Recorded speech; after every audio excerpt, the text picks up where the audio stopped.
Il-ġuri fil-konfront ta' Jurgen Fenek mixli li kien il-moħwara qtil ta' Daphne Caruana Galizia sokta fil-jum tal-erba fejn matulu xedu diversi esperti minn oqsma differenti. Fost ix-xieda spikaw dawk ta' Jean-Pierre Giorgio, Etel Felice u George De Bono, il-kol psikjatri mqabda mill-qorti biex jiddeterminaw jekk il-middleman fir-reat Melvin Tewma kienx fl-istat li xed. Huma qalu li dan qatt ma kellu problemi ta' saħħa mentali qabel il-qtil waqt li prova kemm il-darba jneħħi bideħ fejn darba xtaraw kol fl-xkun għaxtu iżda mar nexxilux jixorbu.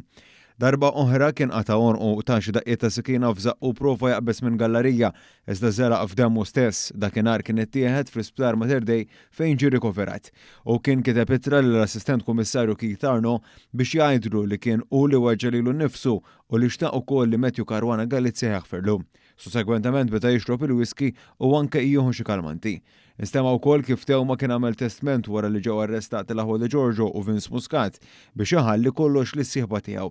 Rapport li sar fl-2021 ibbażat fuq dak li Tewma kien qal lill-psikjatri kien ikkonkluda li Tewma fil-fatt kien fl-istat ta' saħħa li jkun jista' jixed. Aktar tard fis-seduta nxedt l-Ispettur Brian Paul Camilleri li jaħdem fl-FCID u ntalab jikkonferma xi dokumenti li juru email dwar xi transazzjoni bankarja kif ukoll ċets ta' Fenek fosthom grupp li jġib l-isem No Valletta, No Party u Sassiċċja.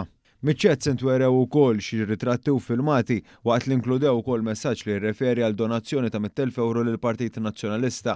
Referenza oħra saret tal-konversazzjoni ma' Pier Portelli li dakinhar kien imexxi l-Midja Nazzjonalista biex ikellem sew lil Martes.